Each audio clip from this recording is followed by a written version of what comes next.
Salut les crypto-fans, j'espère que vous allez bien. Pour ma part, je suis extrêmement satisfait et plus motivé que jamais.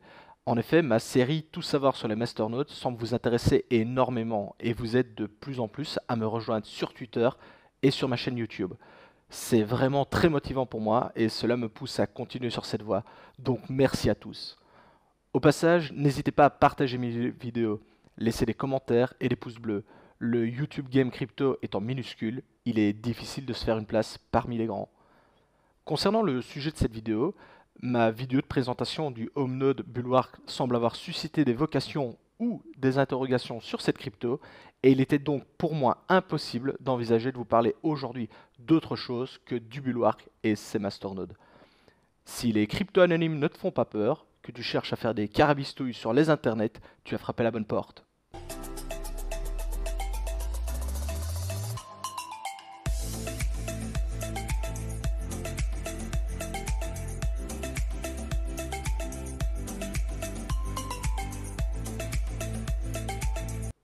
Alors, je ne donne généralement pas mon avis sur les coins présentés dans cette chronique, car le but est clairement de vous faire découvrir des projets et leurs masternodes.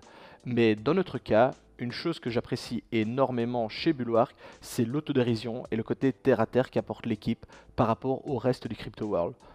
En effet, l'une des premières pages de leur white paper et de leur post Bitcoin Talk est la suivante. Nous offrons une proposition de simple valeur, sans promesse grandiose. Nous délivrons un coin de privacité qui fonctionne aujourd'hui et dans le futur en tirant profit des bonnes pratiques de Dash et Pivix. Pas de vision fantasque avec une perspective restreinte de livraison, mais une monnaie qui fonctionne sur une plateforme fonctionnelle avec un support vers le futur. Là, normalement, tu reçois déjà un énorme coup dans la mâchoire. Mais en plus, nous délivrons des résultats plutôt que de la hype. Il y a trop de monnaies qui sont alimentées par la hype, mais complètement dépourvues de substance. Et nous ne voulons pas rejoindre le cadre grandissant des coins portés par des promesses en l'air, finissant par ne rien produire. Alors, je sais qu'il est facile de frapper un homme à terre, mais je pense que de temps en temps, il est bon de remettre l'église au milieu du village, et c'est justement l'un des points centraux du projet Bulwark. Certains me diront que ces derniers temps, pas mal d'autres cryptos ont également adapté ou surfé sur la vague de pas de promesses mais du concret. Pour info, le Bulwark a un peu plus de 2 ans d'existence. Ici on ne parle pas d'un énième shitcoin de 3 mois qui surfe sur la vague, mais d'un coin solide et ancré dans le paysage crypto. Bref, le Bulwark semble promettre du lourd et force est de constater que jusqu'à présent, il parvient à tenir ses promesses, à savoir tenir une roadmap réaliste et non pas fantaisiste. Du côté des bonnes nouvelles, il faut noter la non-utilisation du NICO, l'un des plus grands fléaux de 2017 je le rappelle, un faible premine de 3,5% et un temps de bloc de 90 secondes, ce qui est relativement court.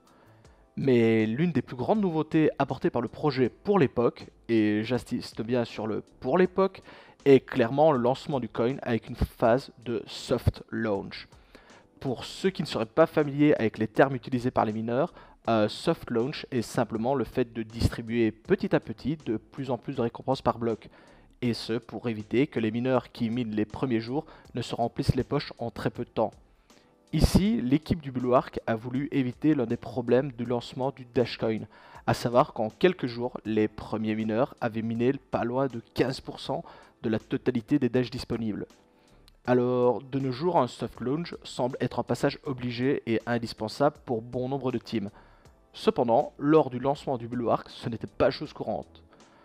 Pour rester dans le côté technique, il est intéressant de noter que le Bulwark utilise un algorithme de hash un peu particulier, à savoir le NIST5, qui regroupe 5 algos différentes. Le tout relativement peu connu du grand public. Bon, jusqu'à présent, je vous ai présenté le Bulwark et les atouts que celui-ci propose. Mais si vous êtes ici, c'est principalement pour qu'on en parle de ces masternodes.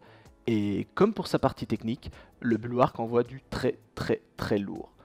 Commençons par le SwiftX qui permet au masternode de valider et confirmer instantanément une transaction avant que celle-ci ne soit ajoutée à la blockchain. Cette technique est déviée de la méthode Instant Send de Dash pour ceux qui auraient vu ma précédente vidéo sur le Dashcoin.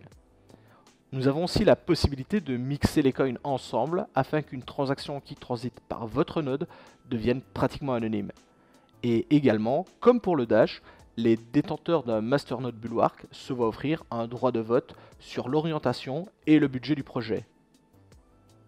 Le fait de posséder un masternode Bulwark permet également l'utilisation de Spork, qui permet au réseau Bulwark d'implanter de nouvelles fonctionnalités sans pour autant devoir obligatoirement passer par la case de fork.